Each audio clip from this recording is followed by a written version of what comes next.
My wife went to town when we opened our relationship and kept her legs open. Now that I hit the gym and got in shape, she wants to close it because I've been getting hit on. My wife Ashley, 30F, and I, 28M, have been together for 4 years, married for 3, and open for 2. We both found someone very early on. Ashley was dating a married man in a stable poly relationship, and I got quite close to a grad student at a nearby college. Ashley and I were both high on new relationship energy but managed to share that with each other, and it was so intense and special. After 9 great months, my grad student got a job offer several hours away. Being slightly introverted, I kind of withdrew into my shell and threw myself into the gym to take my mind off things. Less than 2 months after that, Ashley's partner got pregnant, and her relationship started to wind down. I had hoped we could take some time and maybe travel or just spend some romantic time together after both of our breakups, but Ashley's plan was to chase that next new relationship energy rush with someone new. However, she wasn't matching with anyone she could really connect with, so she started seeing more people more often. Then she scheduled a date with a new guy on Saturday night, which had always been our date night. We argued, and she ended up not going out with either of us that night. She insisted we change our date night to Thursday because Friday and Saturday were better for her other partners, especially if they wanted to do an overnight. All this caused me to spiral a bit, and I was practically living at the gym, with no real enthusiasm for dating for a few months. The upside was, I lost 35 pounds and really pumped up my arms and upper body. One of my friends, Keith, from the gym talked me into working at one of his clubs on Friday and Saturday as a barback since they were crazy busy. It's a mixed crowd, rainbow friendly, with a big dance floor and a drag show. By the 3rd week, I was bartending, and the MC had made teasing me and grabbing my arms as part of her act. I started getting hit on, which boosted my confidence, and I went from being introverted to the other end of the scale. After about 3 months, I noticed Ashley making snide remarks about my working and staying out all night, as I think she was a bit annoyed or jealous that I was having such a good time. She was still getting dealt crappy cards from a stacked deck, as she put it, rarely getting more than 3 to 4 dates from any one guy before ending it or getting ghosted. Meanwhile, I'm going to after parties or hooking up and not getting home much before the sun comes up. Then came the big storm. First, I knew I was going to hook up with a regular at the bar and not be home, so I texted Ashley that I was having an overnight and wouldn't be home until the next morning. I received a lengthy text about how I ruined the mood on her date and ruined things, and the next day, we had a big argument. Then, Ashley had told me she was doing an overnight on Friday, so after work, I invited a few people to the house. Ashley had a fight with her boyfriend and came home early to find me in the hot tub with 3 women, 2 were lesbians, but the picture didn't reflect that. Later on, Ashley and her date decided they wanted to see the drag show on Saturday. It was a packed house. We had 3 bachelorette parties in the house that were in rare form. I was helping the barback clear empties from the tables, and the MC and one of the other divas were giving me the business, which only egged the bachelorette groups to get handsy as well. As busy as it was, I never saw Ashley, but Keith did and saw her leave in a huff with a bewildered date in tow. The day after she came to the club, Ashley said we needed to close the relationship and work through some issues. We talked about a few of them, mostly me not being available on the weekends and not prioritizing our relationship.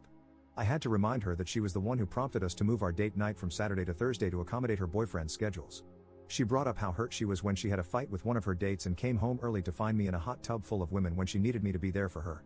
I told her that for once, I was getting to enjoy the same freedom she had, and if she was having issues, then maybe she should take a step back and close her side while she got some individual counseling to learn how to deal with her issues. I haven't missed a Thursday date night with her, although she can spend a third of it on her phone with other guys, and that's supposed to be okay. I brought up how she literally sends 30 texts to my one. Last night, she brought it up again, and I said if she wanted to close, we could close, but it would be permanent. No dating or online flirting. She would have to delete all her dating apps and Snapchat, all her phone numbers of past hookups, everything. I made it clear that if we went down this path, the next time she wanted to so much as have dinner with another man alone, it would be as a single poly woman. Obviously, she didn't like my idea and said it was unfair, and personally, right now, that isn't something I want either. But I'm not going to just let her pour cold water over my side to appease whatever is going through her head right now. Update 1. So a couple of weeks ago, my wife Ashley asked to close our relationship and work on some issues, which I refused since I was just starting to really enjoy it after being left behind as it were. You can read my previous post for context if needed. Another thing she wanted was for me to stop working part-time tending bar at a rainbow-friendly club after she and a date of hers came in and she saw the attention I was getting there. Last Thursday was our scheduled date night where she again asked me to pause, reconnect, and work through some issues. Friday and Saturday nights had lately been the nights I worked at the club while she went out with her other partners and was often gone overnight, leaving me alone for most of the weekend. This last weekend she spent both Friday and Saturday nights sitting alone at the end of the bar where I worked. I had a date already planned for Friday after work, but on Saturday, we left together and had breakfast before going home. All this week her phone has been silent, and I have only seen her texting a couple of times. All 3 times we have been intimate this week, she has been the one to initiate it, which is the total opposite of the last 9 months. We had a long talk, and she wants to make Saturday our official date night again, in addition to keeping Thursday night as well. She said she had pulled all her dating profiles down and deleted Snapchat, basically closing her side of the relationship down. Her only ask has been for me to not work Saturdays so we could spend the entire day together. I told her I could do that, but I needed to give Keith time to find a replacement for me at the club. We are spending this afternoon with her family and lunch tomorrow with mine for Thanksgiving. Ashley has a new individual therapist she will start seeing next week and wants an extra session with our couples counselor for the next couple of months. She hopes, but hasn't pressed, that I will close my side as well, but I haven't made up my mind yet. I guess I will wait and see for now. Update 2. So, we started going to couples therapy every other week, and in the weeks in between, she was seeing her personal therapist. I was able to get her to understand and take the blame for how I suffered, and we worked through a lot of our issues. Our therapist had us work on what we each wanted going forward and devised a plan to manage our expectations. Some of the rules were made to manage new relationship energy and respect each other. These were not boundaries that could be pushed but rules that had serious consequences, either close permanently or separate pending divorce proceedings. Thursday and Saturday were our date nights, no phone calls or texts with other partners. On nights we were home together, there would be no texts after 7 p.m. Each of us was allowed 2 dates per week with other partners. No phones are allowed in the bedroom, and no hosting partners at our house. All partners will be informed of these rules and expected to honor them. We spent about 6 weeks rebuilding our relationship and trust. I had one person I was seeing, but she was still closed for the most part. A month ago, in one of our sessions, she asked if I was comfortable with her seeing people again, and I said I was okay as long as she followed what we had talked about. She started talking to this guy, I'll call him Fred, and they went out a couple of times and smashed on the second date, no overnights yet, and they have both been good about texting per our agreements. Last week, Ashley said a friend of hers was going to be in town on Saturday, and she wanted to have dinner with him. I asked if that was how she wanted to spend date night, and she said just this once. She said he was just a friend and was only in town for the day, so I said sure, why not? Fast forward to Saturday, she is getting ready, getting dressed up really nice for just a friend. She came out of the bedroom, and I got up and grabbed my jacket and keys, and asked if she was ready to go. She asked what I was doing, and I said we're going to have dinner with your friend tonight, right? She said that wasn't exactly the plan.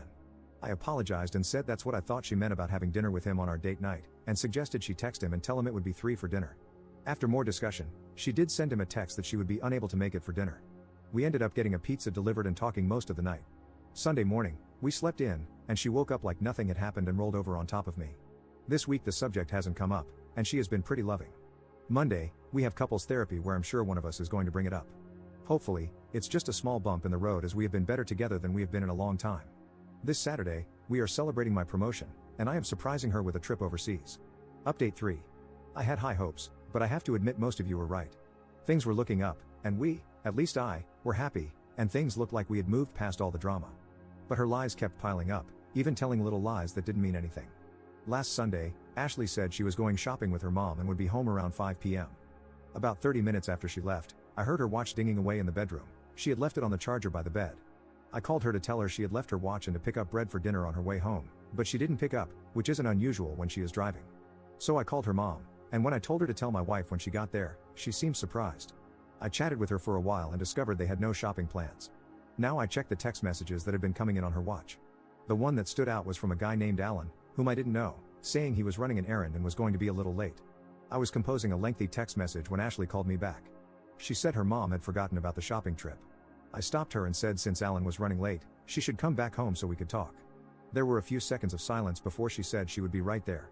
When she got home, I told her I had had it with all the lies and gaslighting. I told her to pack an overnight bag and to just spend the night with Alan as I needed some space to process what I needed to do next.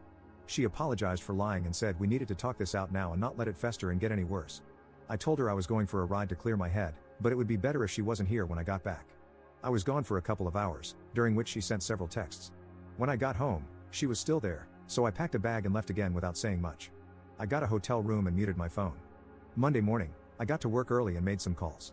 I was able to see an attorney that afternoon to discuss options for a divorce, and I gave him the go-ahead to get started on the paperwork and have her served. I sent Ashley a text asking her to come home straight after work because we needed to have a serious conversation. I was direct and told her I had seen an attorney and started divorce proceedings, that I was done with the lies, and felt this was my only option.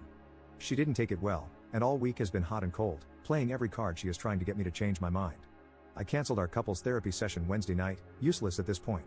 Thursday morning, she was served, and the reality set in, and she cried all night. I called Keith and asked him if he had an open spot on Saturday night at the bar and told him what had happened. He was sorry to hear about my marriage but excited to have me working on Saturday nights again. They made a big deal Friday night at the club about it, and I was touched by all the support and love from my bar family.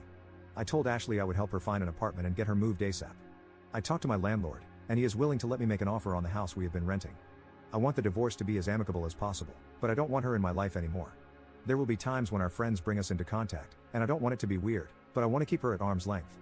I should have thrown in the towel months ago, and I'm just glad to finally be out from underneath this smothering relationship. It's like 100 doors have been opened up before me for the first time.